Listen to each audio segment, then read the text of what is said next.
On the morning Edmund Ashford, Duke of Ralston, knelt before her, Cecilia Vane had already said goodbye to three things. She had said goodbye to her garden, the small, unimpressive patch of roses behind her father's old house that no one had tended since his death, and that she had somehow kept alive through 2 winters with nothing but stubbornness and cold hands. She had said goodbye to her books, all 41 of them, wrapped carefully in brown paper and left in a stack by the door of the village lending library, because she had decided that books deserved to be read, not inherited by distant cousins who wouldn't know what they were holding. And she had said goodbye to Pip, the small brown dog who slept at her feet every night and who had, that very morning, placed his chin on her knee and looked at her with the kind of understanding that only animals and very old people seem capable of. She had not said goodbye to Edmund Ashford, because she never thought she would have to. The library at Ashford Park smelled like wood smoke and old paper, and Cecilia had been standing in it for approximately 4 minutes before she realized she was not alone. She had not been invited to wander. Lady Miriam Holt, her oldest friend, her only confidant, and the one person on earth who knew what the doctor had said 3 weeks ago, had insisted she come for the fortnight. You cannot spend your remaining time staring at walls, Cease. Come. The estate is beautiful in autumn. Edmund won't even notice you're there. He never notices anyone. That had seemed at the time like a reasonable assurance. Cecilia ran one finger along the spine of a leather-bound volume she had no intention of pulling from the shelf. It was simply something to do with her hands. She had been doing that lately, finding small tasks for her hands so that the rest of her might stay still. She did not hear him come in. She only knew he was there when he spoke.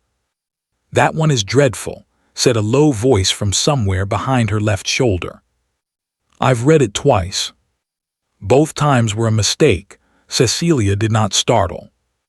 She had grown in recent months, very calm about unexpected things.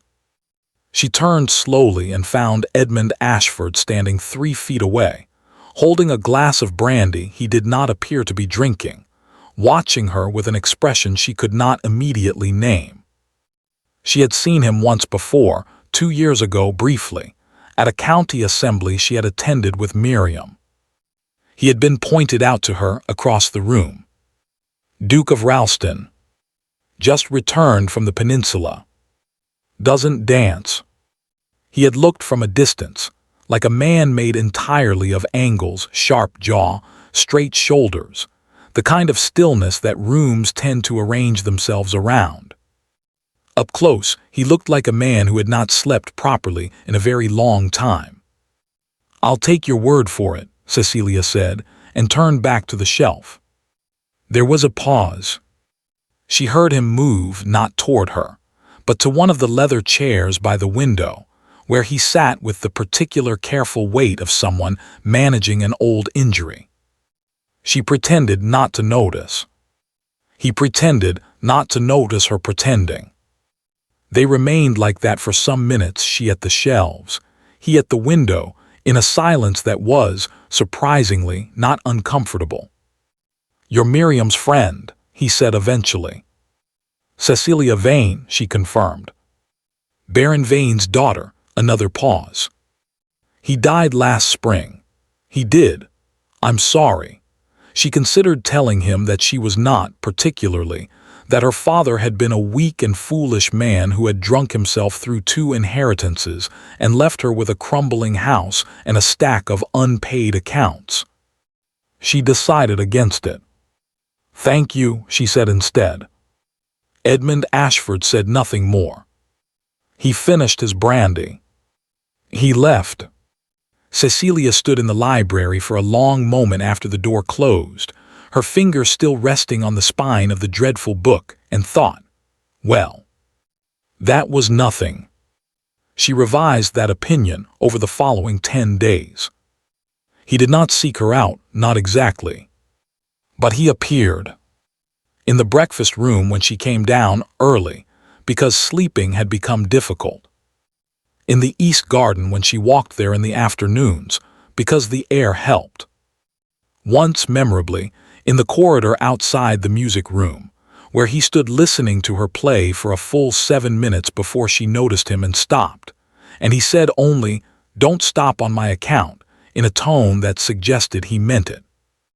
Miriam watched all of this with an expression Cecilia did not trust. "He's simply being polite," Cecilia told her, on the 9th morning over cold toast and tea. "Edmund," said Miriam carefully, "has not been polite to a house guest in 4 years. Then he's practicing." "Cease, Miriam." Cecilia looked at her steadily. "Don't." Miriam pressed her lips together and said nothing.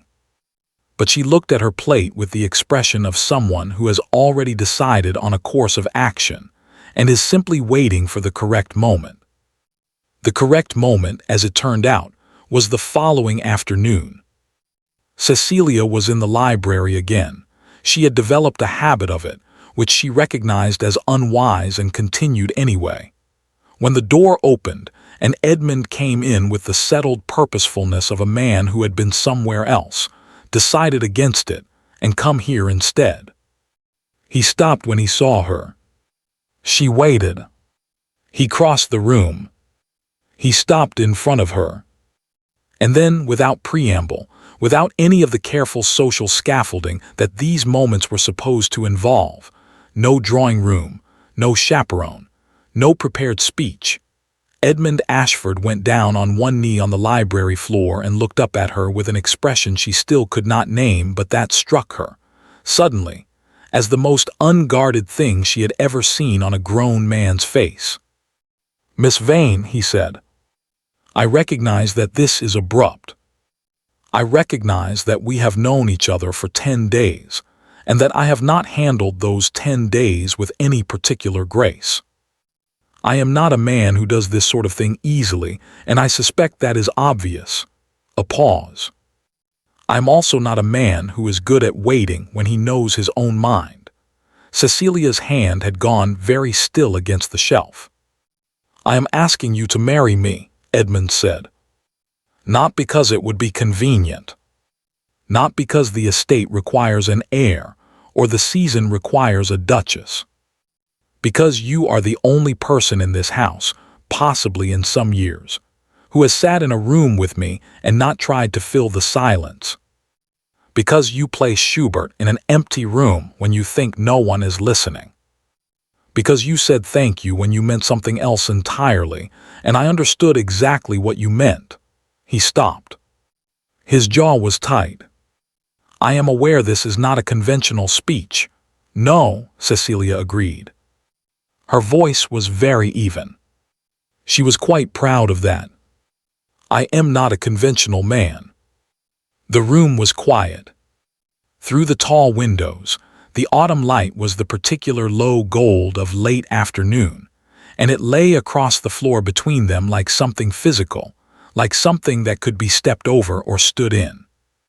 Cecilia looked at Edmund Ashford, kneeling on her behalf on a library floor, brandy-eyed and unslept and utterly serious, and felt something move through her chest that she had not felt in a very long time. Something that was not quite hope, because hope had become a complicated thing but was related to it. A cousin of it.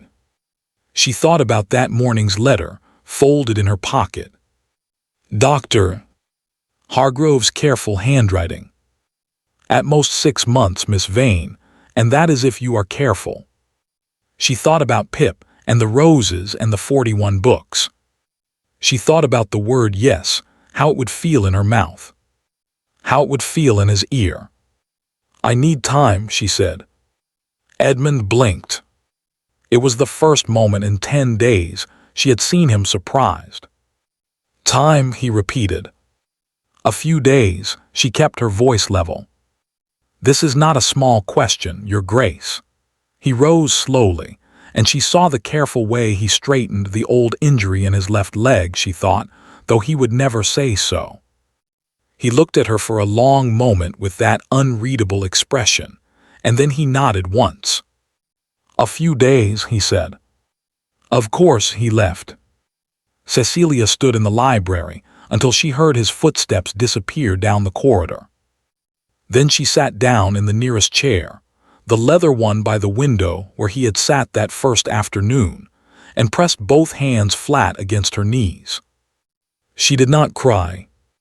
She had made a decision some months ago about crying. It spent too much of what she had left. Instead, she looked out at the autumn garden, gold and brown and impossibly beautiful, and thought, very clearly for the first time in weeks, "This is the cruelest thing that has ever happened to me." And she meant it as a gift. The first thing Miriam said the next morning was, "Did you say yes?"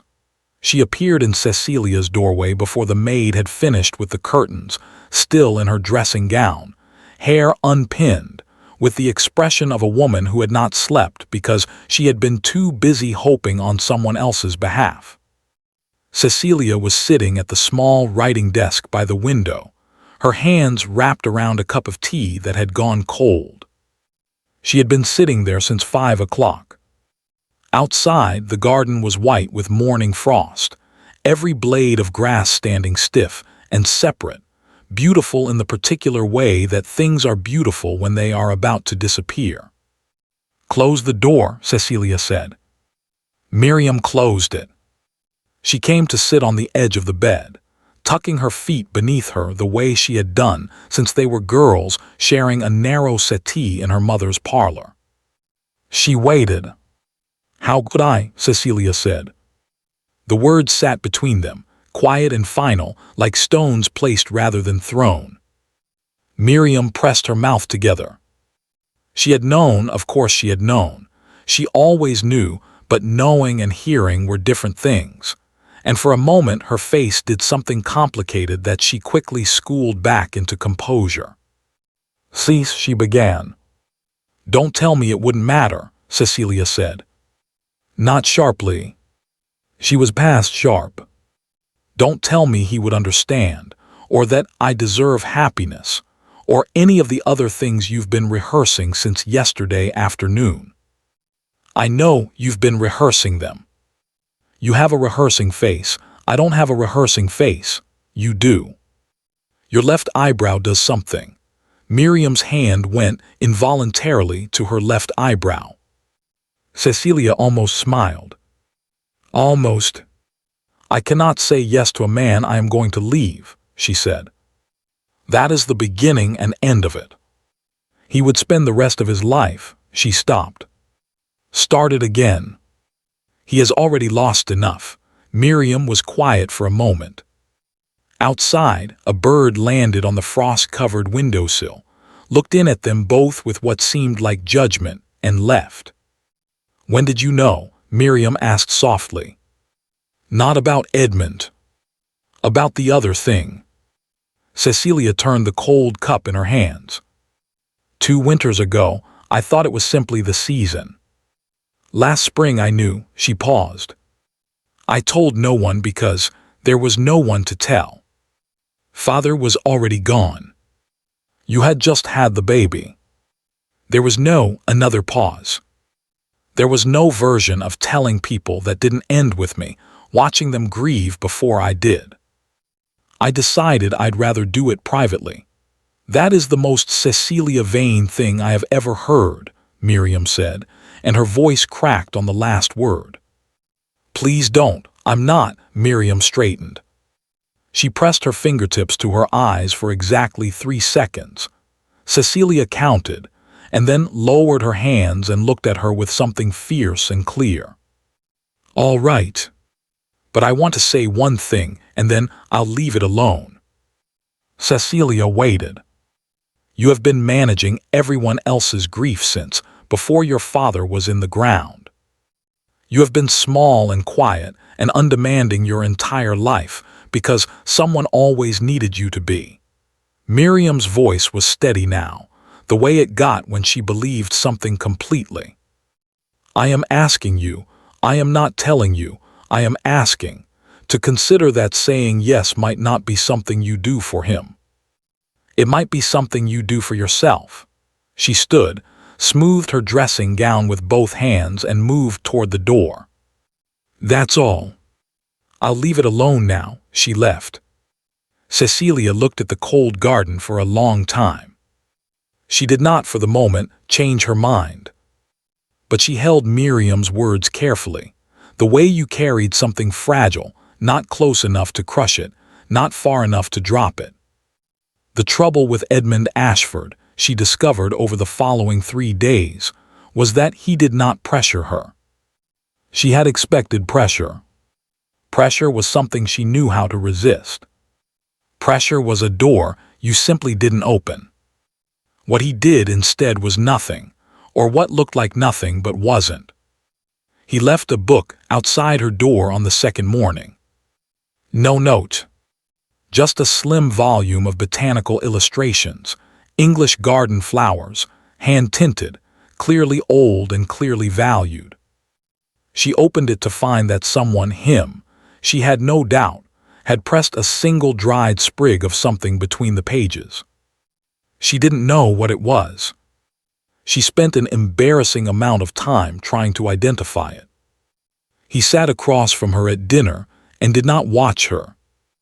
But when the conversation turned, as it inevitably did in houses like this one, to people's ailments, Lady Forthright's gout, old Colonel Hamish's chest, and Cecilia went very still in the particular way she had trained herself to go still, she noticed that Edmund, without looking at her, turned the conversation.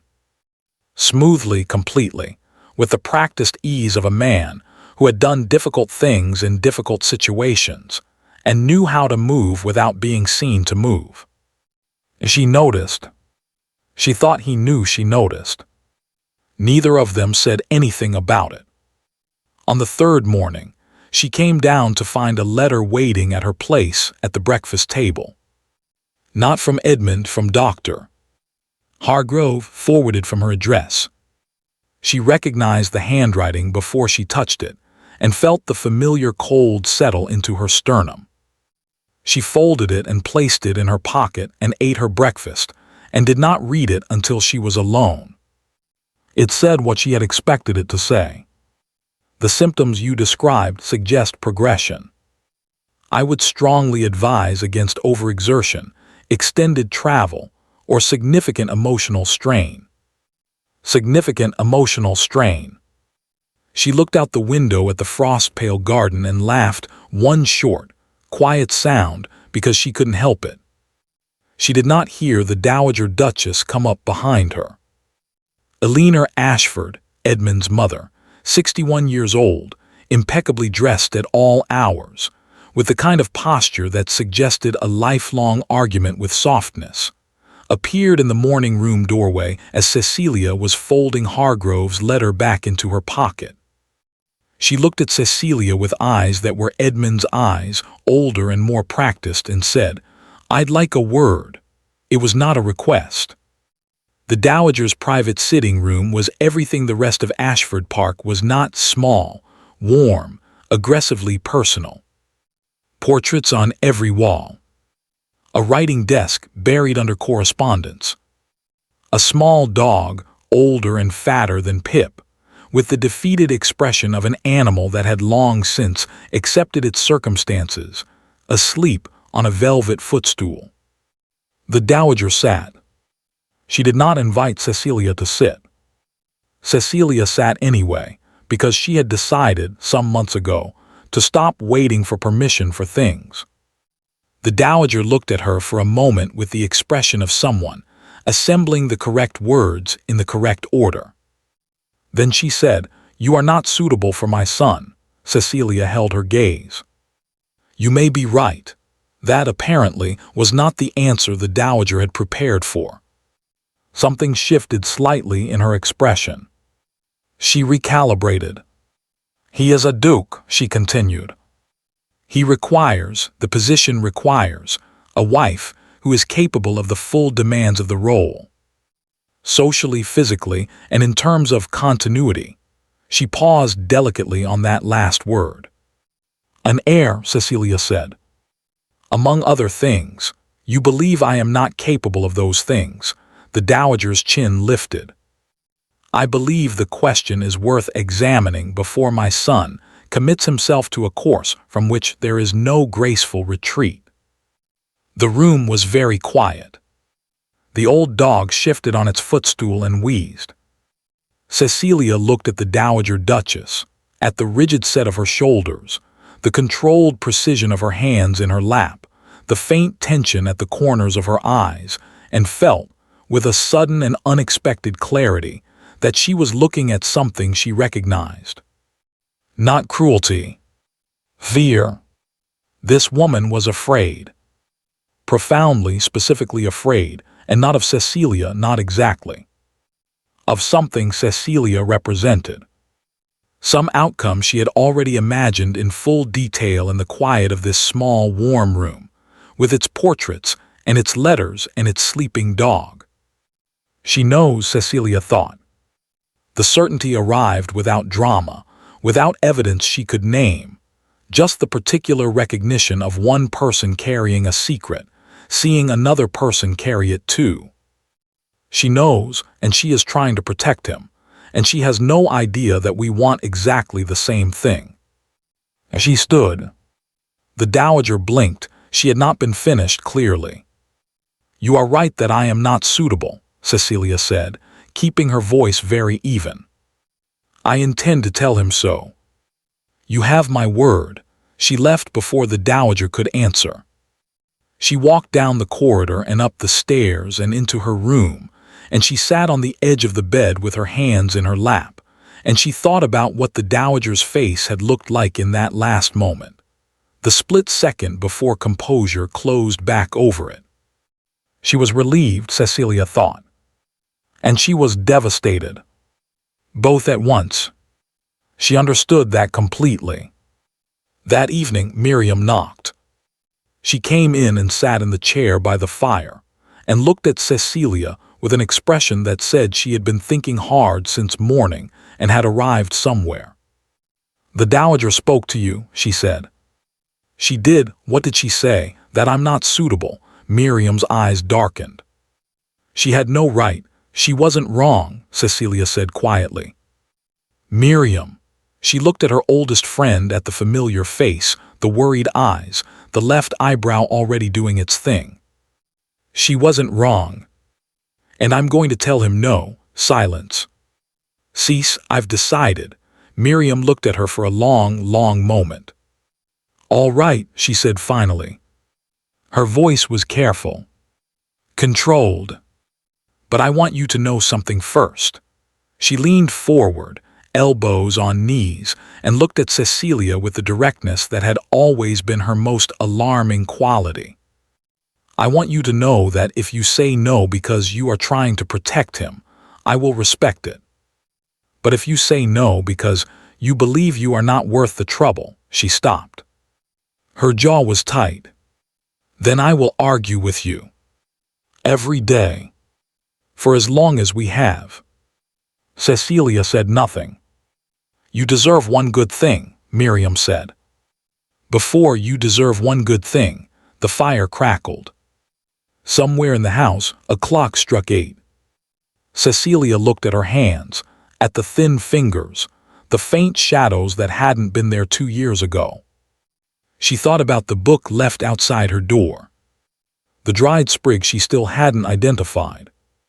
The way Edmund had turned a dinner conversation without anyone seeing him do it. She didn't change her mind that night.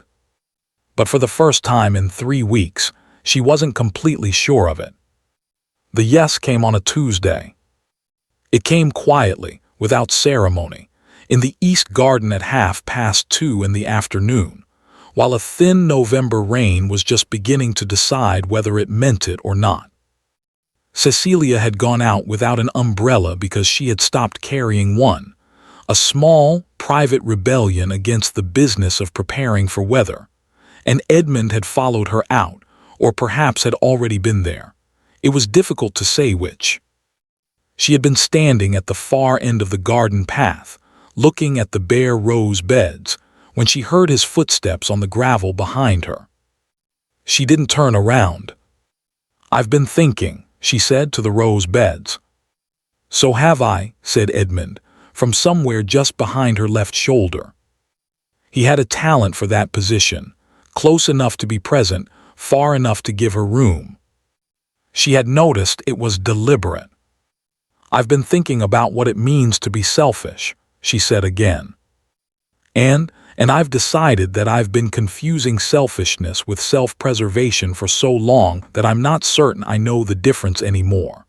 She stopped. The rain made up its mind and began, gently, to fall. "Your mother came to see me." "I know," his voice was even.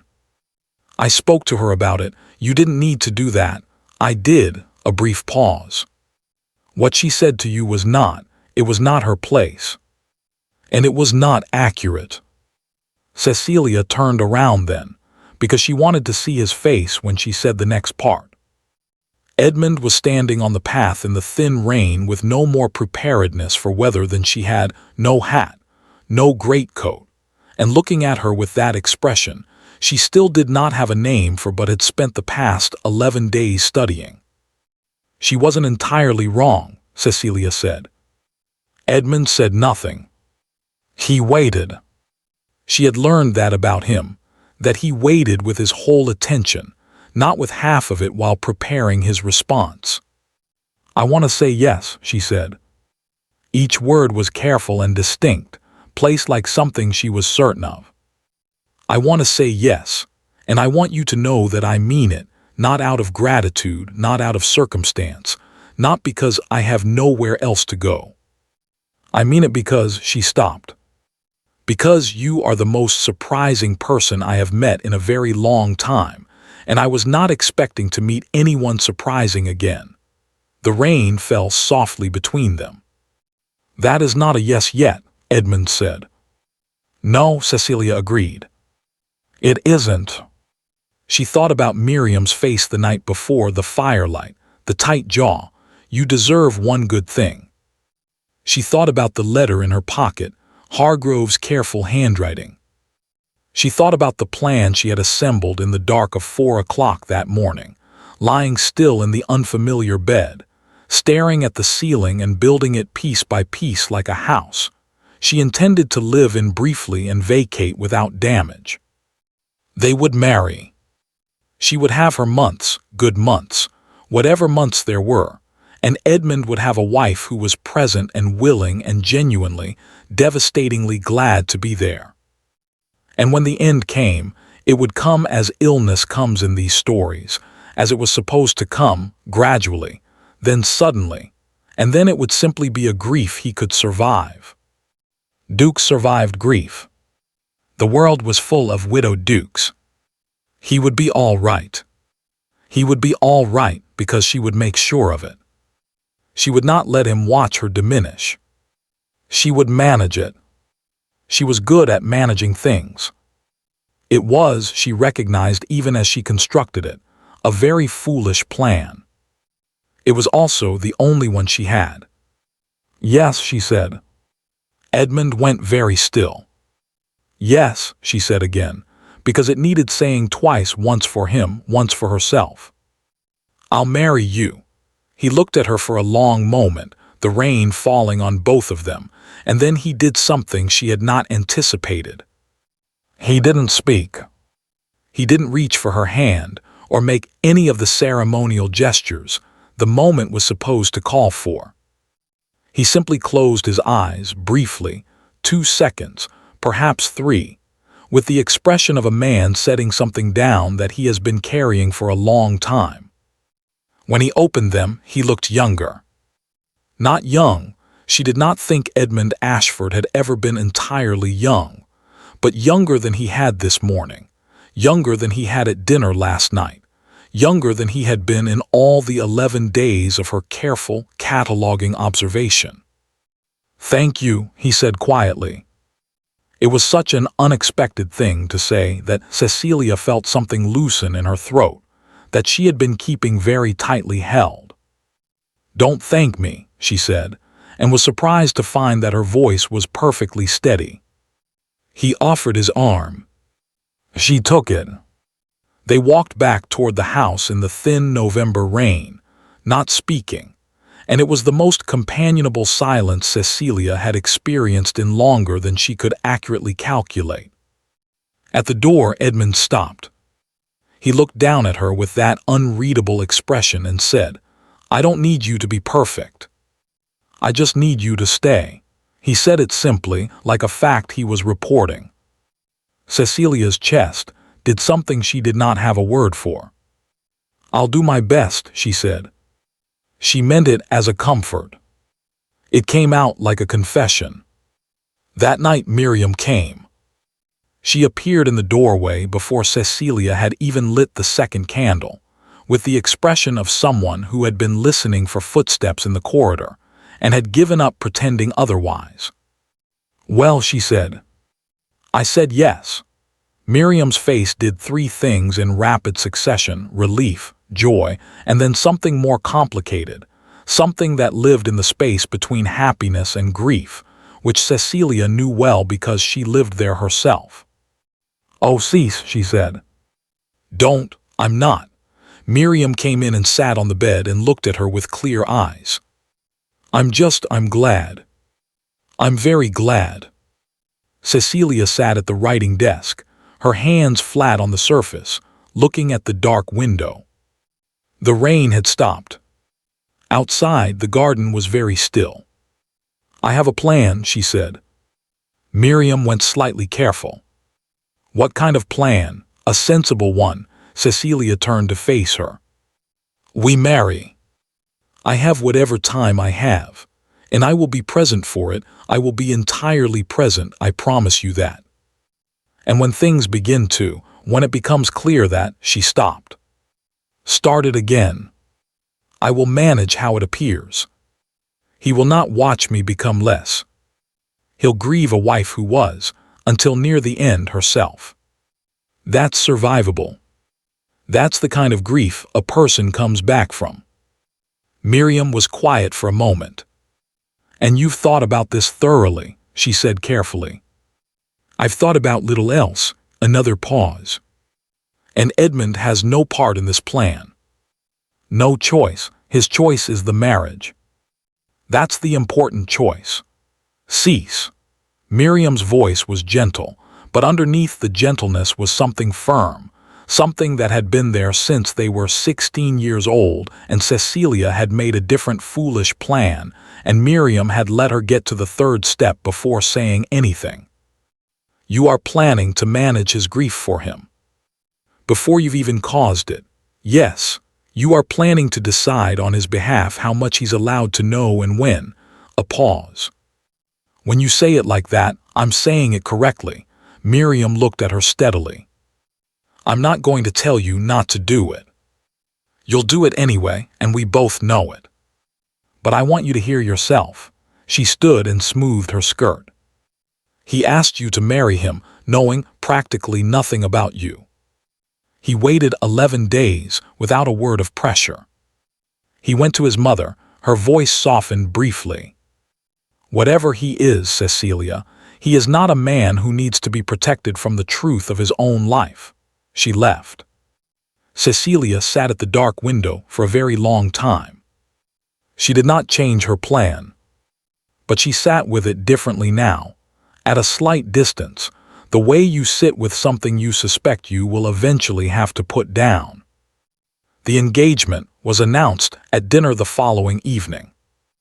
Edmund stood at the head of the table and said it simply, in a sentence, without theatrical preamble, the way he did everything. "Miss Vane has done me the honor of accepting my proposal. I trust you will all make her welcome." The table reacted. Lady Miriam beamed with the uninhibited delight of someone who had been waiting for good news for 2 years and intended to enjoy it completely.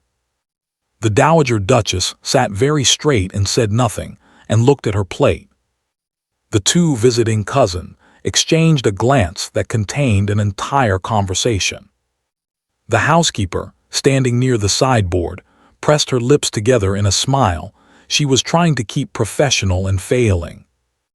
And across the table, through the candlelight and the crystal and the careful geometry of the Ashford Park dinner service, Edmund looked at Cecilia, just for a moment, just a second's direct attention, with an expression that was, she realized, the one she had been unable to name for 11 days.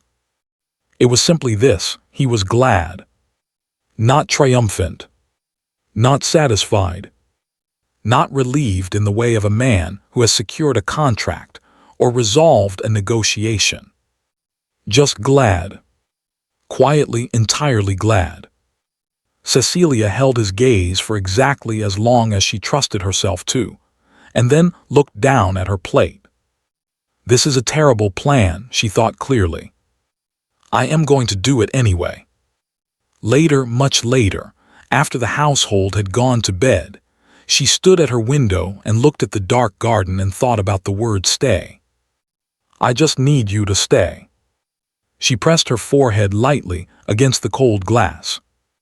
I'll stay as long as I can, she thought. That's all I can give you. I'll stay as long as I can, and I'll make sure every day of it counts, and when I go, I'll go quietly and you'll be all right. You'll be all right. She stayed at the window until the candle burned down. She did not sleep until nearly dawn. The engagement changed things. Not dramatically, not in the way that engagements in novels change things, with sudden social elevation and the overnight reordering of drawing-room hierarchies. It changed things the way weather changed things, gradually, pervasively, in ways you noticed only when you looked back at what the air had felt like before. People were kinder to Cecilia now. Or rather, they were kind to her differently. Before, she had been Baron Vane's daughter, which was a category that carried its own set of carefully managed courtesies, adequate warmth, calibrated distance, the precise social temperature of a room that knows someone's circumstances and has made its collective decision about them. Now she was the future Duchess of Ralston. The warmth was no longer managed. It was also, she understood perfectly well, not entirely genuine, or not genuine for the reasons it presented itself as genuine. She was not suddenly more interesting. She was suddenly more powerful. These were different things, and she had lived long enough in the margins of good society to know the difference by feel. She accepted it graciously. She had been accepting things graciously her entire life. The Ashford Winter Ball was held in the third week of November. It was not, Edmund told her in his direct and unapologetic way, something he had ever enjoyed. It's been a tradition for 40 years. My father loved it. My mother considers it a duty. I consider it 200 people in my house for reasons I've never fully accepted. And yet it continues, Cecilia said. And yet it continues, he agreed, with the expression of a man at peace with the irresolvable. She had one dress suitable for a ball, the deep green silk she had worn to every formal occasion since her father's finances had made acquiring another impossible. She had worn it to 4 county assemblies, 2 London dinners, and a theatrical evening at the Holts that she preferred not to think about. The sleeves were slightly out of fashion. The neckline was modest to the point of severity. She had long since stopped apologizing for it. She put it on the evening of the ball and stood at her mirror and looked at herself with the practical assessment of a woman who had made peace with her reflection. Not because she was satisfied with it, but because she had decided that the allocation of energy required for dissatisfaction was no longer available to her. She looked pale. She had been looking pale for 2 years. She had become skilled at the cosmetic management of it. She went downstairs. The ballroom at Ashford Park was exactly as excessive as the rest of the house was restrained. Someone, Edmund's father presumably, or perhaps several generations of Ashfords motivated by competitive grandeur, had seen fit to install a ceiling fresco, 3 chandeliers of catastrophic ambition, and a quantity of guilt that required actual resolve to look at directly. Cecilia stood at the entrance to it and thought, well. Edmund appeared at her elbow with the precision of a man who had been watching for her. He looked at her and then at the room and then back at her and said, I know, it's remarkable. My grandfather had very strong feelings about ceilings. Clearly, he offered his arm. She took it. They entered together, and the room did what rooms do. It shifted, recalibrated, reorganized its attention. Cecilia felt it the way you felt a change in pressure. She kept her chin level and her expression easy and thought about the garden. The evening moved in the way these evenings moved, in circles, literal and social, the same conversations recurring in slightly different configurations, the same assessments made and remade from different angles. Edmund stayed near. Not attached, he moved through the room with the restrained sociability of a duke fulfilling obligations, but near. She was aware of him the way you were aware of a fixed point when navigating in low light, not always looking at it, but always knowing where it is. Miriam materialized beside her at intervals, glowing with the particular satisfaction of a person who has arranged something successfully and is watching it proceed according to plan. You look wonderful, and then quieter, how are you feeling? I'm fine, Cecilia said each time. She was fine. Or she was fine in the way she had learned to be fine, which was the steady management of what was not fine until it became invisible. Her chest ached with the particular dull persistence she had stopped noticing except when she was still. She was not still. She danced once, with one of Edmund's cousins, a pleasant young man who talked exclusively about horses and made no demands on her beyond basic rhythmic cooperation. She danced a second time briefly with Edmund himself, a slow movement through the formal geometry of the waltz, his hand at her back with the careful pressure of a man who was aware of exactly where his hand was. You're cold, he said quietly as they turned.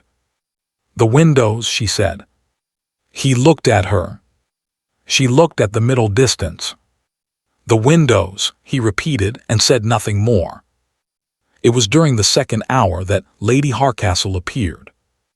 Louisa Harcastle, 32, recently widowed, possessed of the particular confidence of a woman who has been considered beautiful since childhood and has had no reason to revise the assessment, moved through the ballroom with the easy authority of someone who considered herself its natural resident. She had known Edmund for years. She made this clear in the way she spoke to him, the particular proprietary ease of her conversation, the way she touched his arm briefly when she laughed. Cecilia watched this without expression. She was not jealous, or rather, she had decided she had no right to jealousy, which amounted to the same practical result if not the same internal experience. It was not Lady Harcastle who concerned her. It was the moment, an hour into the evening, when Louisa Harcastle drifted to Cecilia's side with a glass of champagne she hadn't been offered and a smile that was perfectly calibrated, warm enough to be unimpeachable, cool enough to mean something. Miss Vane, she said. Or I suppose it will be your grace before long. A small, gracious pause. Edmund is well, Edmund is Edmund. I do hope his future Duchess is quite well.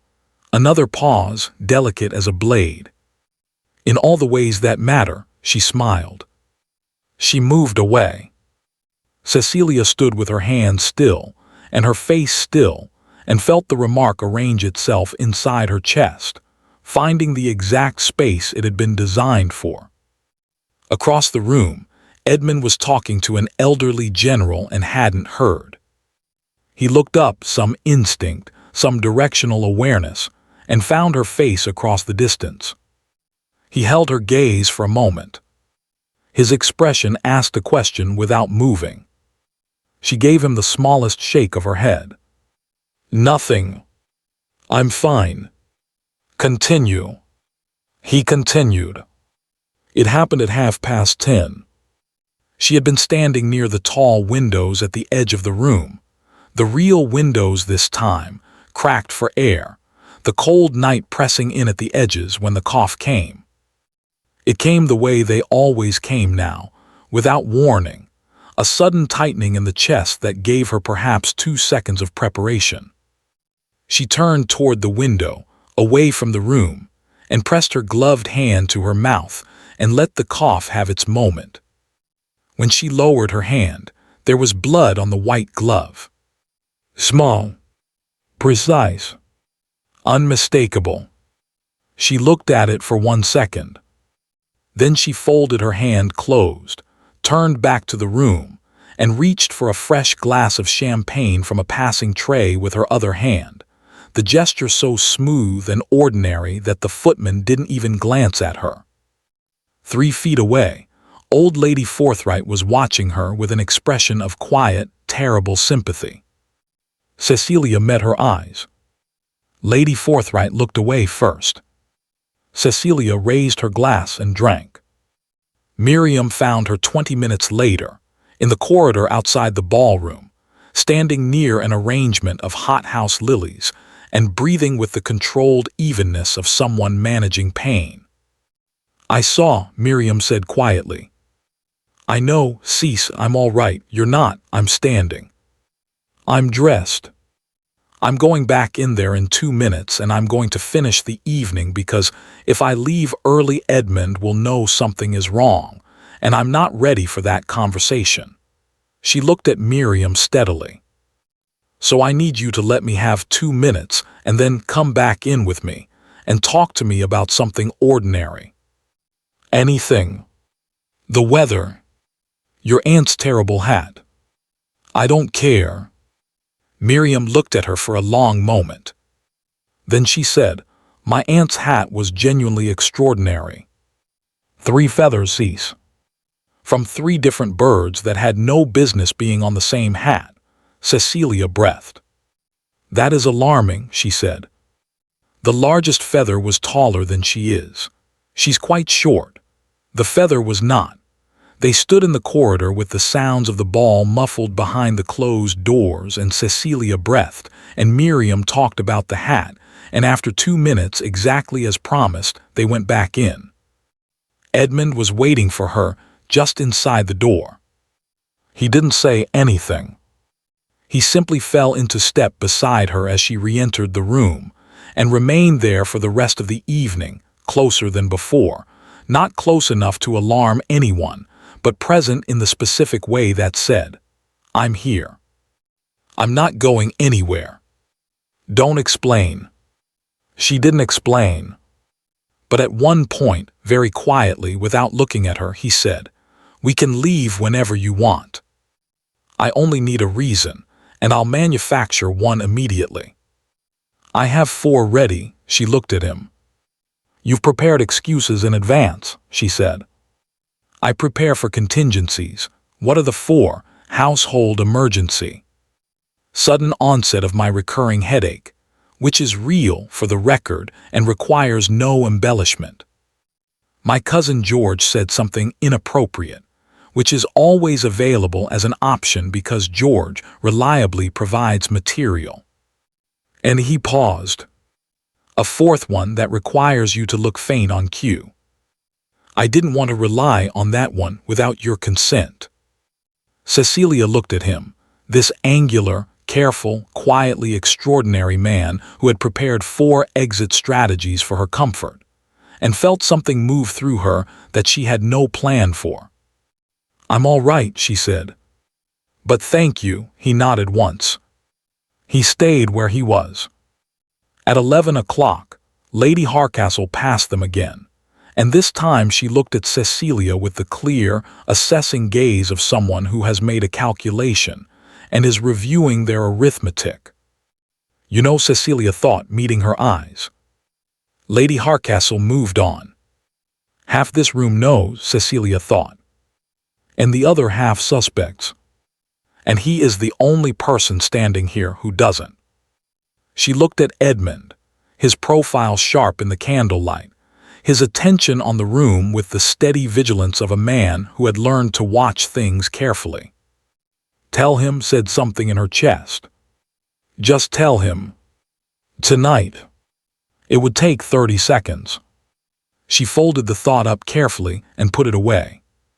Not yet, she told herself. Not yet. The guests began to leave at midnight.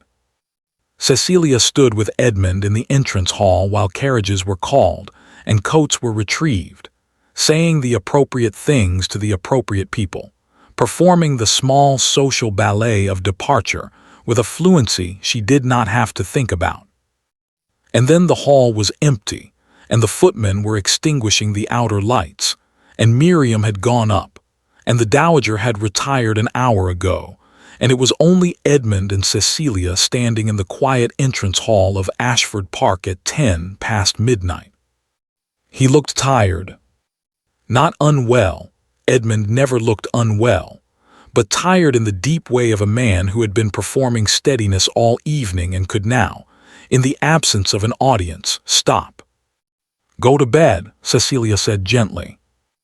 In a moment, he looked at her that full, quiet attention. "Are you all right?"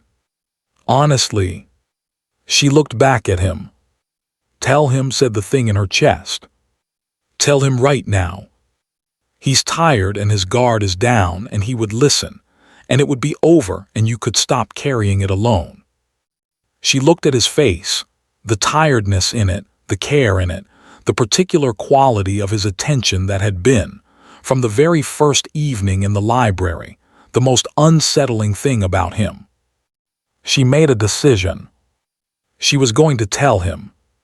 She was going to do it tonight, right now, standing in this entrance hall in her too old green dress with the cold coming in under the front door, and she was going to say the words she had been carrying for 2 years, and she was going to let him decide what to do with them, and she was going to stop managing everything alone.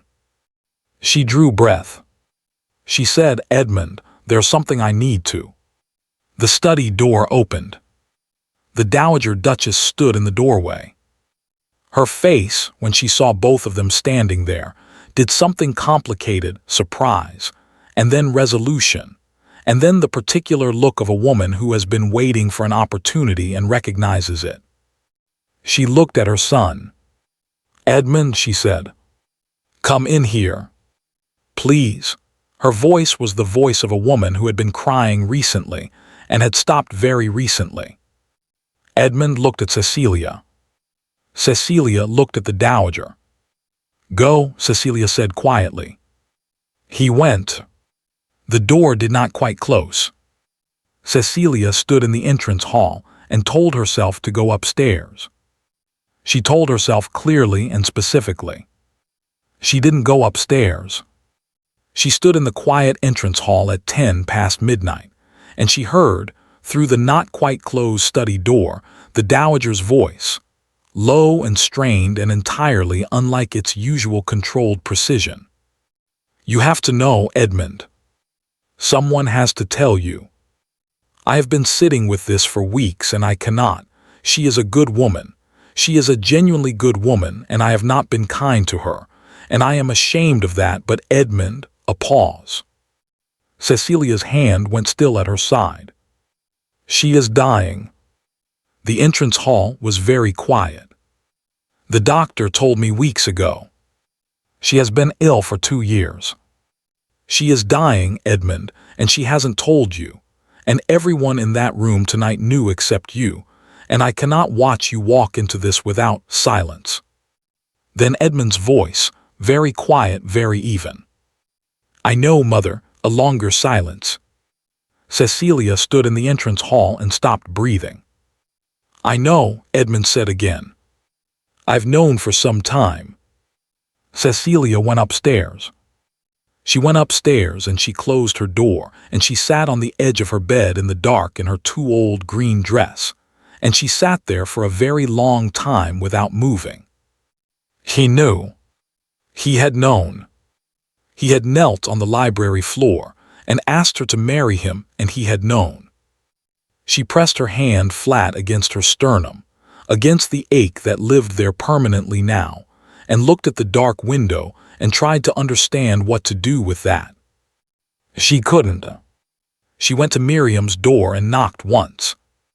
Miriam opened it immediately. She hadn't been asleep either, clearly, and looked at Cecilia's face and said nothing. She simply stepped back and let her in. Cecilia sat in the chair by Miriam's fire and said, "He knew." Miriam was very still. "He knew before he asked me." Cecilia's voice was even, precise, the voice she used for things she was managing. "He knew the whole time." A pause. "Cease, I heard the Dowager tell him tonight." "And he said," she stopped. "He said I know." "I've known for some time." The fire crackled. "I don't know what to do with that," Cecilia said. "I had a plan. I had a plan and it made sense, and it was manageable, and now I don't." She stopped. "I don't know what to do with that." Miriam sat down across from her and looked at her with clear, steady eyes. "I think," she said carefully, "that tomorrow morning you need to talk to him." Cecilia looked at the fire. "Yes," she said. "I suppose I do." She came down at 7. She had not slept. She had sat in Miriam's chair until the fire burned to ash, then gone to her own room and watched the dark garden become a gray garden, become a pale, frost-sharp November morning, and she had thought about what she was going to say. She had prepared 3 versions. The first was dignified and measured and explained everything in the correct order, and ended with a clear and reasonable proposal for how they might proceed. The engagement dissolved quietly. No scandal, no damage to either party. The whole thing managed with the competence she had been applying to difficult situations her entire life. The second was shorter and less dignified, and involved considerably less management. The third she discarded entirely because it started with "I'm sorry," and she had decided, somewhere around 4 in the morning, that she was done apologizing for being ill. She had not chosen it. She had not arranged it for anyone's inconvenience. She was done apologizing for it. She put on her plainest dress, gray wool, no ornamentation, the dress she wore when she wanted no part of her appearance to be doing any work, and went downstairs. Edmund was already in the breakfast room. He was standing at the window with a cup of coffee, not drinking it, looking out at the frost-white garden with the expression of a man who had also not slept, and was also not going to mention it. He turned when she came in, and for a moment they simply looked at each other across the breakfast table with its careful arrangement of silver and china, and things neither of them were going to eat. "Sit down," he said. Not unkindly. "I'd rather stand." A pause. "All right." She stood at her end of the table. He stood at his. The morning light came in flat and pale between them. She had her 3 versions ready. She said none of them. What she said was, "Were you ever going to tell me that you knew?" Edmund set his coffee cup down on the windowsill with the careful placement of a man buying himself 1 second. "Yes," he said. When you told me." He held her gaze. "I was waiting for you to tell me." The breakfast room was very quiet. "That could have been never," Cecilia said. "I know, I had a plan," she said. "I was going to." She stopped. She looked at the table. She looked back at him. "I was going to manage it. I was going to be a good wife for whatever time there was, and then I was going to go." Quietly, without making it, she stopped again. "I was going to make sure it wasn't too terrible for you." Edmund looked at her for a long moment. "I know," he said again. His voice was very even. "I understood that from the beginning, and you asked me anyway." "Yes. Why?" The word came out simpler than she intended, stripped of all the versions she'd prepared, just the bare and genuine question underneath all of them. Why would you do that? Why would you ask someone to marry you knowing? She stopped. Knowing what you knew. Edmund moved away from the window. He came around the table, not quickly, not with any dramatic purposefulness, just steadily, the way he did everything, and stopped in front of her. Close enough that she could see the tiredness in his face, the careful control of it, and underneath the control, something that was not controlled at all. Because you deserve to be chosen, he said. Not managed. Not handled. Not quietly taken care of from a distance. His voice was low and entirely direct. You have been taking care of yourself and everyone around you since before your father was in the ground. You have been small and quiet and undemanding. I imagine you've been told that's a virtue. I imagine you've believed it. He paused. I wanted you to be chosen. Plainly. On purpose. With complete information. Cecilia looked at him. You say that, she said carefully. But you didn't have complete information. You knew I was ill. You didn't know, you don't know what that means. What it looks like. What you would be agreeing to. No, Edmund said. I don't know exactly. I know what the letter said. I know what Hargrove told my mother. A pause. I know what I saw at the ball last night. Silence. Cecilia felt the blood in her glove, the white glove she had already rolled and placed at the very bottom of her traveling trunk this morning, the first thing she'd done at dawn. She held his gaze. I'm not frightened of it, Edmund said quietly. I want to be clear about that. I'm not asking you to protect me from it. He paused. I am, however, very angry that you were carrying it alone. Something shifted in Cecilia's chest. You have no right to be angry, she said. Reflexively, the way you said something you'd been saying internally for a long time. I know, he said. I'm angry anyway. She looked at him, this impossible, angular, thoroughly inconvenient man, and felt the first version and the second version, and the discarded third version all dissolve quietly, leaving nothing behind except the plain and terrible truth of the moment. I didn't want you to stay out of pity, she said.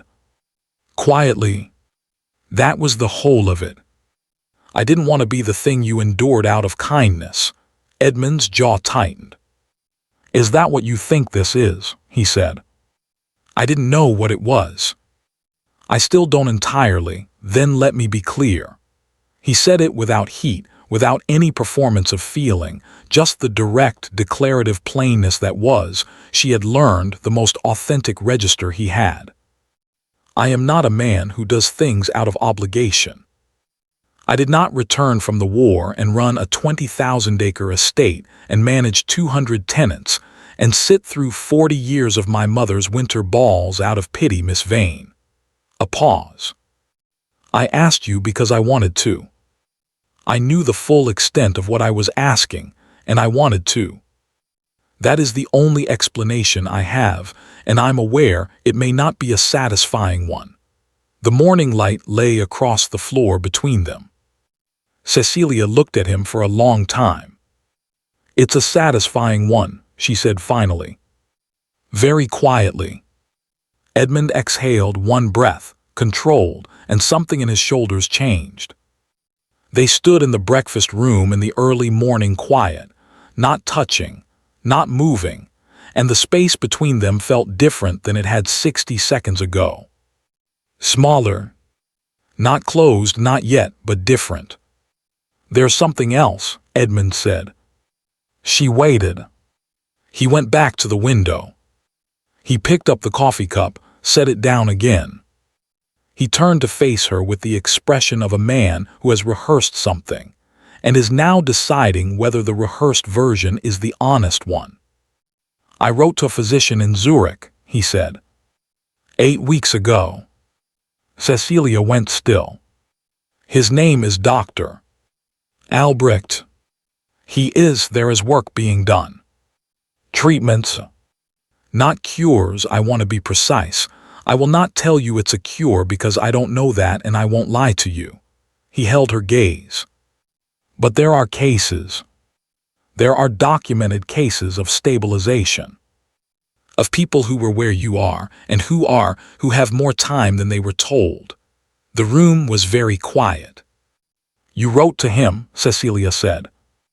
8 weeks ago, yes, before you asked me, a pause. Yes, you were already, she stopped. Before I said yes. Before I said anything. You were already, yes, his voice was steady. I want to be precise about what it means and what it doesn't. It is not a certainty. It is not even a probability I can give you a number for. It is a possibility that did not exist before, and I wanted you to have access to it. He paused. I should have told you sooner. I was waiting until I had a reply, and then I was waiting until you had said yes, and then another pause. I was waiting for the right moment, and I recognize now that I was also afraid you would refuse it. Refuse what? Refuse to try. He looked at her directly. Because it would give you hope. And I think you have been very careful about hope. Cecilia said nothing. She stood in the plain gray dress in the pale morning light and thought about hope, about the specific discipline of not having it, which she had practiced for 2 years until it had become a kind of peace, a flat and manageable terrain that asked nothing of her. She thought about what it would mean to pick it up again. What it would cost if she picked it up and it broke. I need to sit down, she said. Edmund pulled a chair from the table immediately, not making anything of it, not hovering, and she sat, and he sat across from her, and neither of them spoke for a moment. What does the physician say? She asked finally. Edmund reached into his coat and produced a letter, folded, well-handled, read many times. He placed it on the table between them. She looked at it. She didn't touch it yet. He says he cannot promise years, Edmund said quietly. But he says, his exact words, that he no longer promises only months. There is a course of treatment. It requires travel to begin with. It requires commitment and discomfort and a great deal of uncertainty. He paused. He also says that the earlier the intervention, the greater the likelihood of meaningful extension. Extension. Such a careful word for such an enormous thing. Cecilia looked at the letter on the table between them. She thought about Pip and the roses and the 41 books. She thought about the goodbye she had already said to all of them.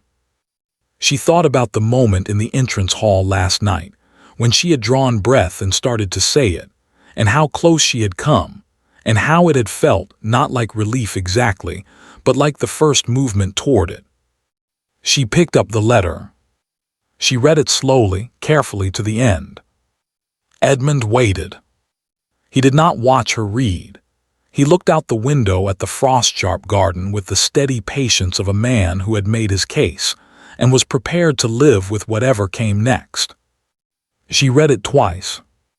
Then she set it down and looked at her hands, the thin fingers, the faint shadows, and sat with it.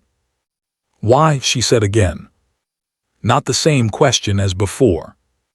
A different one, smaller and more specific.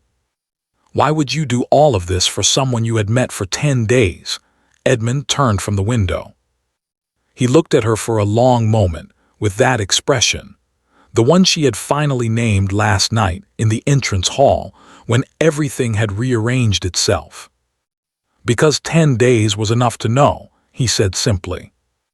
It has always been enough for me. I knew in the library on the first evening. I knew when you said thank you and meant something else entirely. I knew when you played Schubert in an empty room, a pause. I knew when you turned down a Duke without blinking, which I suspect no one has done in the last decade. Despite everything, despite the letter on the table, and the tiredness in both their faces, and the weight of the last 12 hours, Cecilia felt something happen at the corner of her mouth. 11 days, she said. Edmund looked at her. It was 11 days, she said. Not 10, a pause. 11 days, he agreed. And the thing that happened at the corner of his mouth was the closest she had ever seen him come to a smile. 11 days was more than sufficient. They sat in the breakfast room until the coffee was cold, and the frost had melted off the garden, and the morning had fully committed to itself. They really talked without management, without the careful performance of fine, for the first time. Cecilia told him about the first winter she had known. The specific morning. The specific cold.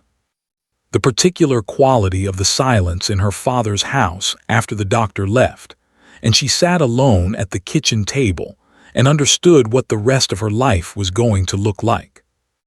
Edmund listened without interrupting, without the expressions people made when they were absorbing difficult information and wanting you to know they were absorbing it. He simply listened, the way he did everything with his whole and undivided attention. Then he told her about the peninsula.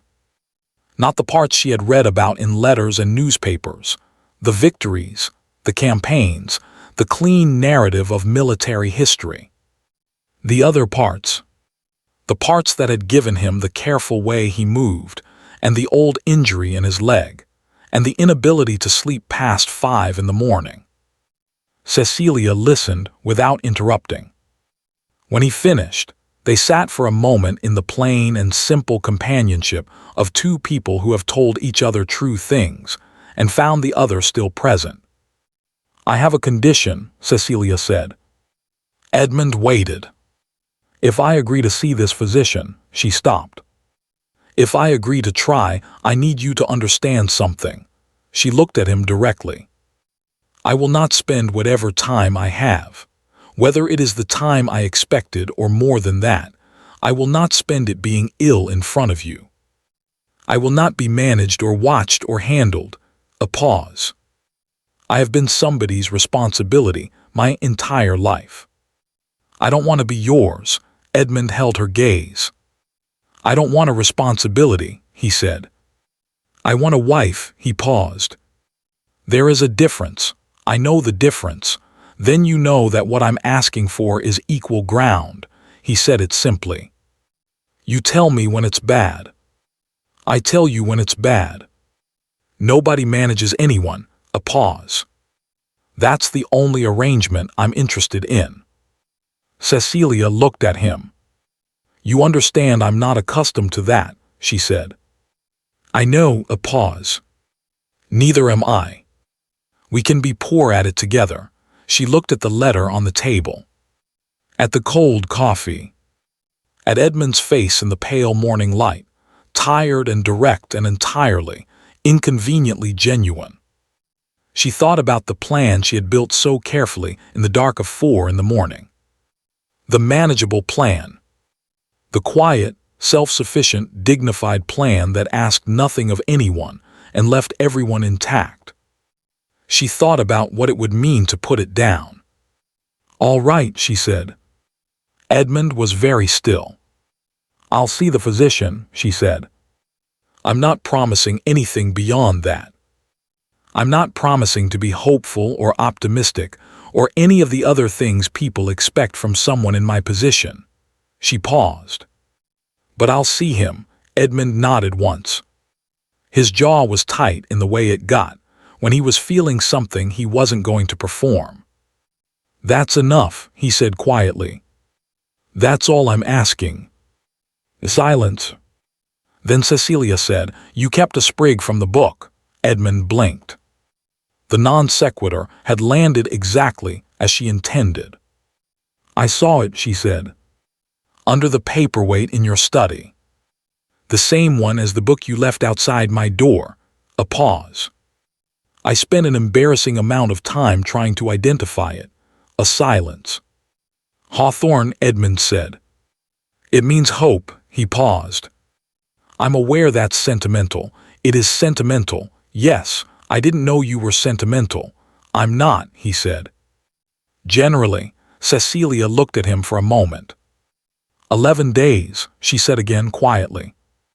11 days, he confirmed.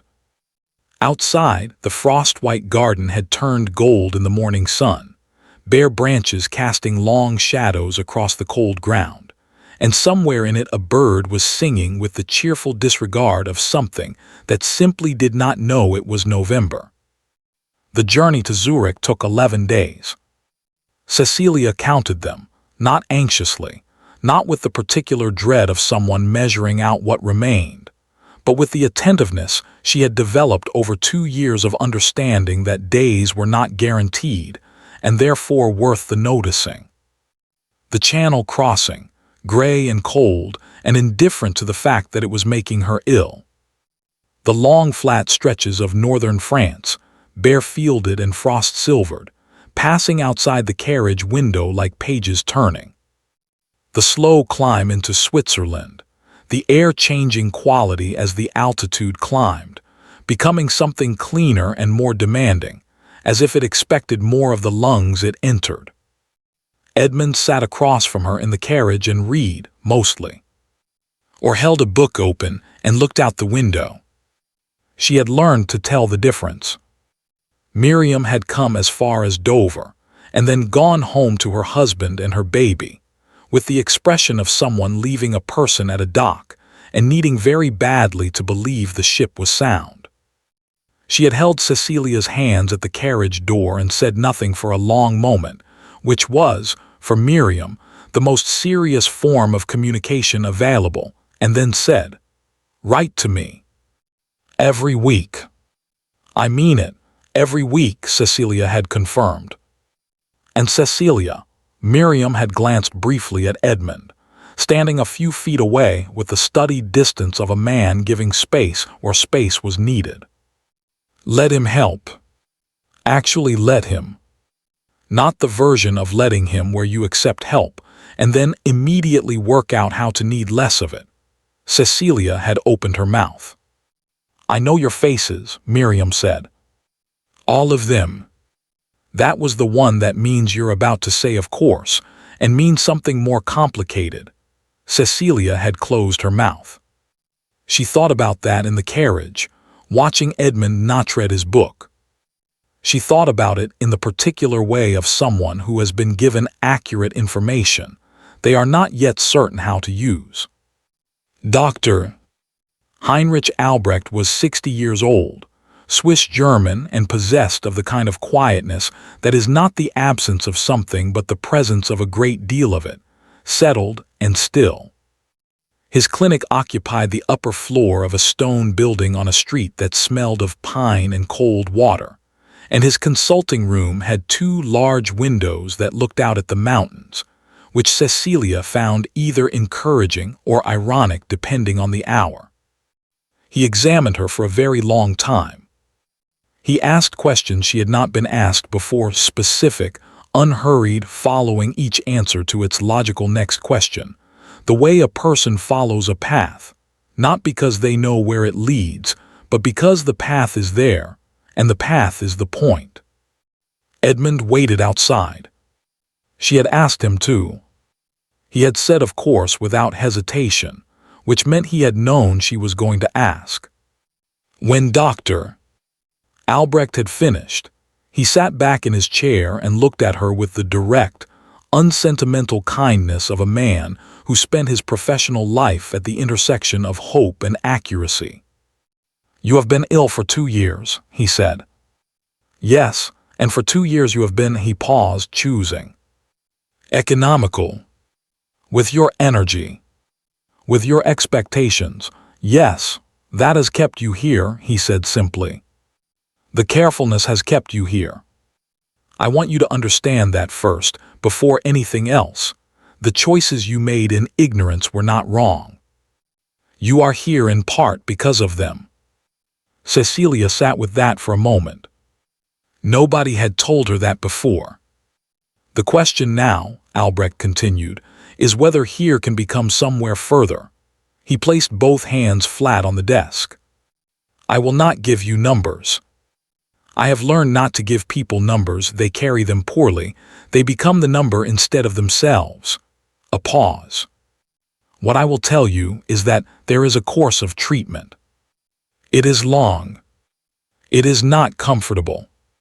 It will require you to remain in Zurich for a minimum of 3 months, and after that to continue with significant care for longer. He looked at her steadily. It may not work. I will not pretend otherwise.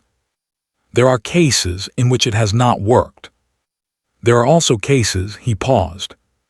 Cases in which people are still here, 5 years later. Six. Living carefully but living. The room was very quiet. Outside the window, the mountains were entirely indifferent, which she found surprisingly comforting. What does the treatment involve? She asked. He told her. She listened to all of it, the detail, the difficulty, the specific discomforts, the things that would be required of her body and her patience and her willingness to exist in uncertainty for an extended and unspecified period. She listened without flinching, not because she wasn't frightened, but because she had made a decision, somewhere in the Swiss foothills, that she was going to hear the true version of things from now on. No management. No edited summaries delivered at a careful distance. When he finished, she said, she paused. The word was still new in her mouth, still finding its shape. My husband is outside. I'd like him to hear this as well. Albrecht nodded. Of course. Edmund came in and sat beside her and listened to everything. He listened the way he always listened, with complete attention, without performance, without the particular restless discomfort that people displayed when they were hearing something they didn't want to hear and wanting you to know it was difficult for them. He asked 3 questions, each one precise, each one the question Cecilia would have asked next if she hadn't already been thinking about the one after. When Albrecht finished, Edmund looked at Cecilia. She looked at him. I want to try, she said. I've decided. Edmund nodded once. Then he turned to Albrecht and said, what does she need? Specifically, all of it, lodging, diet, restrictions on activity, what I should watch for, what constitutes an emergency and what doesn't, and what you need from me to make this as likely to work as it can possibly be. Albrecht looked at him for a moment. Then he said, with something that was not quite a smile but was adjacent to it, you had better take notes. Edmund produced from his coat pocket a small leather notebook and a pencil. Cecilia looked at the notebook. You brought a notebook, she said. I told you. I prepare for contingencies. You brought it to a medical consultation in Switzerland. I bring it everywhere. He glanced at her briefly. Is that alarming? She looked at him. This man with his notebook and his pencil and his 3 precise questions and his hawthorn sprig under a paperweight, and felt something that was not quite laughing and not quite crying but lived in the warm territory between them. No, she said. It isn't alarming at all. They took rooms at a house on a quiet street 10 minutes from the clinic. A tall, narrow building with wooden shutters, and a landlady named Frau Hofer who had apparently hosted Albrecht's patients before and treated the whole arrangement with brisk, unsentimental efficiency that Cecilia found enormously restful. The rooms were plain and warm and smelled of wood and good bread.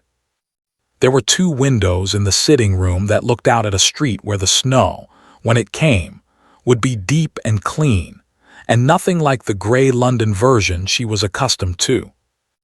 The first week of treatment was difficult in the way that Albrecht had said it would be difficult, specifically, honestly, without embellishment.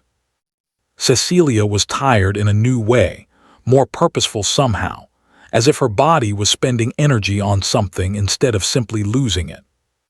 She slept in the afternoons. She ate the things Frau Hofer produced with implacable regularity at the correct hours. She walked for exactly the distances Albrecht had specified, no more, on streets that were cold and clean and quiet. Edmund walked with her. Every day the same streets, the same pace, slow enough to be useful, steady enough to feel like something. He didn't talk when she didn't want to talk. He talked when she did. He learned without being told the difference. She told him things on those walks. Small things at first, memories, observations, the particular texture of a day from her childhood, the name of the village lending library where she had left her books. Then larger things, the things she had carried alone, the long specific weight of the last 2 years. He received them all the same way, present, still, adding them to whatever he was building of her in his mind without making her feel examined. He told her things too. More than she expected. More, she suspected, than he had told most people. The specific parts of the war that lived in the body rather than the memory, in the left leg, in the early mornings, in the particular quality of silence that still sometimes felt dangerous. The years after, managing the estate alone, the specific loneliness of a house that sighs with no one in it who knew you. I was beginning to think, he said one afternoon on the cold street near the river, that I had simply become someone who didn't require it. Company. Knowing and being known, he paused. I had made my peace with it, and now, Cecilia asked. He looked at her, sideways, in the manner he had when he was being precise. Now I think I was wrong, he said simply. The second month was harder. The treatment's middle passage was, Albrecht had warned her, the most demanding, the point at which the body had absorbed the initial effort and had not yet begun to show anything in return. It was, he said, the part where people gave up. Not dramatically, not in a single decisive moment of refusal, but slowly by increments, by the accumulating weight of discomfort and uncertainty. And the seductive logic of it isn't working. Nothing is changing. Why continue? Cecilia understood that logic intimately. She had been using it in the other direction for 2 years. There was a morning in the 6th week when she woke before dawn with her chest seized tight and her breath shallow, and the familiar cold certainty. The one she had lived with so long it had become almost companionable, that this was it. That the treatment had been a gesture, a comfort, a thing people did because the alternative to doing something was unbearable, and that the something had simply not been enough. She lay in the dark and was afraid. Really afraid, not the managed, handled, kept at a distance version. The real version, the one she had been too careful and too competent to let herself feel for 2 years. She was afraid and she was alone, and the dark was very dark. Then she heard a sound in the sitting room. Movement, careful, deliberate, the sound of someone trying not to wake her. The glow of a candle under the door. She got up. Edmund was in the sitting room in his shirt sleeves, building up the fire with the focused attention of a man performing a task he has assigned himself. He turned when she appeared in the doorway, and he looked at her face, just looked, 1 second, and he didn't say you should be sleeping or go back to bed or any of the reasonable things. He said, come sit down. She came and sat down. He sat beside her, not touching, close enough that she could feel the warmth of him, and they looked at the fire he had built until it had caught and was steady and orange and real. I'm frightened, she said. The first time she had said it. To anyone. I know, he said. I don't want to die, I know, I've been, she stopped. I've been so careful about not wanting things. I've been so careful about not wanting more than I was likely to get. And I don't, she stopped again. I don't want to stop now. I want more. I want the ordinary things. I want years of ordinary things, and I'm so frightened that I've only just worked that out and it's too late." Edmund turned then, fully turned, which he didn't always do, and looked at her directly. "It is not too late," he said. "I will not tell you I know that with certainty, because you asked me not to lie to you, and I won't. But it is not too late, and Albrecht said the 6th week would be the worst, and tomorrow is the 7th week, and you are going to eat the breakfast Frau Hofer brings and walk the street by the river and come back and sit with the fire, and we are going to do this one day at a time for as long as it takes." She looked at him. "One day at a time," she said. "That's all it is," he said. "That's the only size it needs to be." She looked at the fire. After a while she said, "You should sleep." "I'm not tired," he said. She looked at him. "You have a not tired face," he said before she could speak. "I don't." She looked at him for a moment. "No," she agreed. "You don't." They sat by the fire until the candle burned down and the room was lit only by the steady orange glow, and neither of them spoke very much, and it was enough. The morning of the 10th week, Albrecht examined her for a long time and then sat back in his chair and was quiet for a moment. Cecilia sat across from him and waited with the stillness she had learned. "Tell me," she said. He looked at her with those direct, unsentimental eyes. "The progression has stopped," he said. 3 words. 4 syllables. Cecilia sat with them. "The progression has stopped." "Stopped," she said. "Stopped," he paused. "Not reversed, I want to be precise. The damage that exists. But the advancement," he placed both hands flat on the desk. "I have not seen this before in a case of your duration. I want you to understand both things. I have not seen it, which means I cannot tell you what comes next with any certainty." A pause. "What I can tell you is that you are not where you were. You are somewhere else. Somewhere I did not expect you to reach." Cecilia looked at her hands in her lap. She thought about the morning 2 years ago, in her father's cold kitchen, when she had understood what the rest of her life was going to look like. She thought about the 41 books. She thought about the roses. "What do I do now?" she asked. "You continue," Albrecht said simply. "Carefully. With attention. You continue, and you come back to me in 3 months and you continue after that." He paused. "You live carefully, Your Grace. You live carefully, and you see what carefully gives you." Cecilia stood. She shook his hand.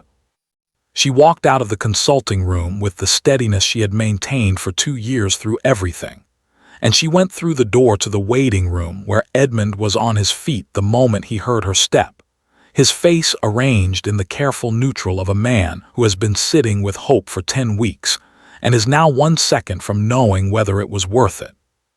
She looked at him. She thought about what to say. She had no prepared version.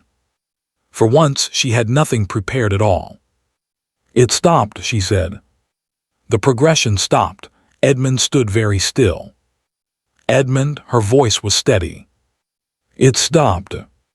He crossed the room in 3 steps, and his arms came around her carefully, with the particular care of someone holding something that has been fragile and may, or may not, be becoming less so, and she stood in the waiting room of Albrecht's clinic with her forehead against his shoulder and her hands flat against his coat and thought, "This is what I almost didn't let myself have.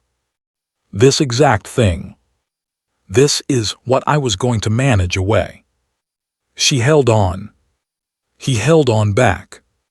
Outside the tall window, the mountain stood in the winter light, enormous and indifferent and magnificent, and the cold, clean air pressed against the glass, and somewhere in the city a bell was ringing the hour, and it was enough. It was more than enough. They were married in the small chapel on the estate 6 weeks after they returned to England. February early, the ground still hard with frost. Cecilia wore pale blue, not white. Edmund had asked once carefully whether she wanted white, and she had said, "White is for beginnings." "I've already begun," he had not asked again. There were 12 people present. Miriam stood beside Cecilia and cried with the uninhibited completeness of someone who had been holding it in for months, and had decided that today was the correct day to stop. The Dowager Duchess sat in the front pew in her best black dress.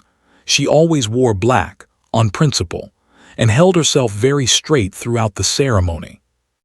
When it was over, when the small party had moved to the house, and the toasts had been made and the fire built high in the drawing room, the Dowager appeared at Cecilia's side.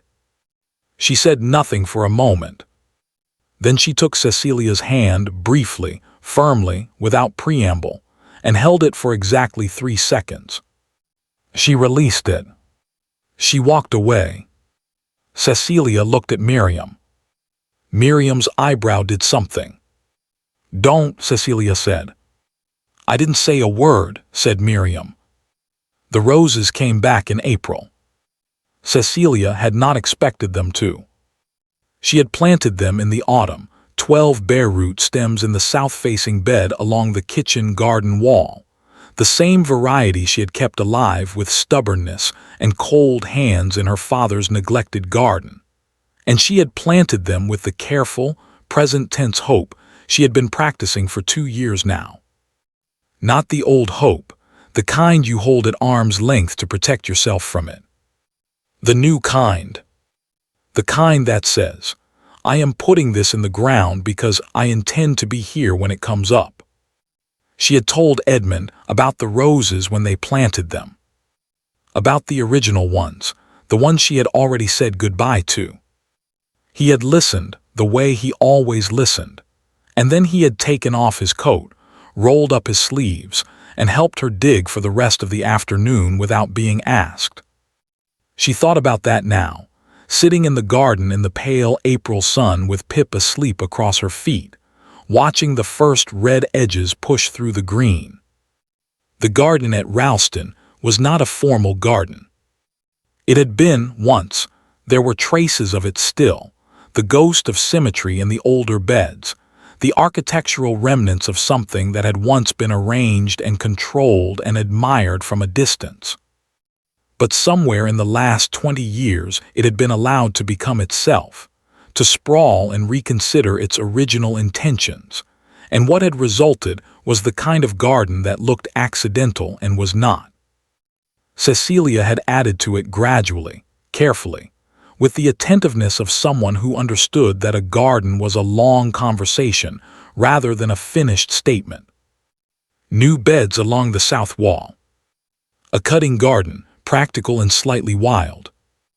An herb border outside the kitchen door that misses. Aldridge, the housekeeper, used with the quiet approval of a woman who had been asking for exactly that for 15 years. It was hers. Quietly, entirely hers, in the way that things become yours when you have tended them through a winter and watched them come back. Pip shifted on her feet and wheezed. He was older now, considerably older, moving with the philosophical slowness of an animal that has accepted time's terms and found them reasonable. He still appeared at her feet every morning with the punctual devotion of someone honoring a long-standing appointment. He still placed his chin on her knee and looked at her with that particular understanding. She reached down and scratched behind his ear. "Good morning," she told him. He closed his eyes. The letter from Miriam had arrived that morning, and Cecilia had brought it out to the garden to read properly, which was where she read letters she expected to enjoy. Miriam wrote as she spoke, at length, with feeling, with the structural confidence of someone who trusts that you will follow them wherever they go. The baby has become a person, Cease, a whole actual opinionated person. She told Edmund last Tuesday that his cravat was the wrong color, and he agreed with her completely, which tells you everything about both of them. We are coming in June, all four of us, and I refuse to hear anything about it being an inconvenience because it isn't, and even if it were I would still come. Henry sends his regards. The baby sends nothing because she is 2.5 and regards are not yet her currency, but I am confident she will develop some. I think about that week you came to Ashford Park sometimes. The autumn one, before everything. I think about how you looked when you arrived. I knew something was wrong. I always knew, but I didn't know the shape of it yet. You were so careful, Cease. You were so determined to take up as little space as possible. I hope you're taking up space now. Enormous amounts of it. I hope you are filling every room you enter. Write back immediately. I mean it. Cecilia folded the letter and held it in her lap and smiled at the garden. She was, she thought, taking up space. It was still, sometimes, an effort. The old habits of smallness died slowly, and there were days when she caught herself making herself quieter than she needed to be, waiting for permission she no longer needed to wait for. But she was learning. She was, it turned out, a diligent student when the subject was worth learning. She heard Edmund before she saw him, the particular sound of his step on the garden path, the slight unevenness of it that she could now identify at 50 yards, that she had learned the way you learned a piece of music you have played enough times that your hands know it without your mind being involved. He came around the corner of the wall and stopped when he saw her, the way he always stopped, not because he was surprised to find her there, but because he had a habit of stopping and looking briefly before he continued. She had asked him about it once in Zurich on one of the river walks. "Why do you always stop?" she had said. He had thought about it, the way he always thought before he answered. "I suppose," he had said finally, "I like to make sure you're still there." She had understood that completely. He came and sat beside her on the bench, the stone bench along the south wall, warm with the morning sun, wide enough for two people to sit with comfortable proximity. He had a book he wasn't going to read, and a cup of coffee that was already going cold. He sat with the settled permanence of a man who is exactly where he intends to be. Pip opened one eye, assessed him, and closed it again. They sat in the April garden and said nothing for a while, which was one of their best things, the particular quality of silence between people who have nothing to prove to each other, who have already said the difficult things and the true things, and can now simply exist in the same space without requiring it to mean anything additional. The roses nodded in the faint breeze. Somewhere across the kitchen garden, a wren was conducting an argument with something, small and fierce, and entirely convinced of its own position. Edmund turned a page of his unread book. "Miriam's coming in June," Cecilia said. "I know. She wrote to me as well." Cecilia looked at him. "What did she say?" "She said she was bringing all four of them, and if I attempted to suggest it was inconvenient, she would make it considerably more inconvenient out of principle." A pause. "She also said the baby told her my study needed more flowers. She's right. She is 2.5. She is clearly perceptive." Edmund looked at her sidelong with the expression that had once been the closest thing he had to a smile, and was now, after 2 years of practice, an actual smile, still not large, still not frequent, but real in the way that only things you have earned feel real. "I'll put flowers in the study," he said. "I'll pick them," Cecilia said. "From the cutting garden. Next month when the ranunculus come up." "When do ranunculus come up?" "May. If the frost stays off, and will it?" Cecilia looked at the garden, at the bare beds and the early roses, and the wren still engaged in its furious private dispute, and thought about the question. A year ago she would have answered it carefully, with the automatic qualification of someone who had learned not to make plans too far ahead. She had been so practiced at it, so fluent in the language of maybe and we'll see, and if things go well. She was still careful. She would always be careful. Albrecht had been clear about that, and she had made her peace with it. Careful was not the same as small. Careful was not the same as afraid. Yes, she said simply. The frost will stay off. Edmund looked at her. She looked back at him. It was the kind of look that contained, in its 3 seconds, the library at Ashford Park and the rain in the East Garden, and the entrance hall at midnight, and the carriage through France and Albrecht's mountains, and the fire in the Zurich sitting room at 4 in the morning, and the small cold chapel in February, and every ordinary day between then and this April bench, all of it present and held and real. Then Pip woke up and stood and shook himself and wandered away across the garden with the determined purpose of an animal who has just remembered an appointment. And the moment passed into the morning the way moments do, completely, without loss. Edmund opened his book. Cecilia lifted her face to the sun. She had said goodbye to her garden once. She never did it again.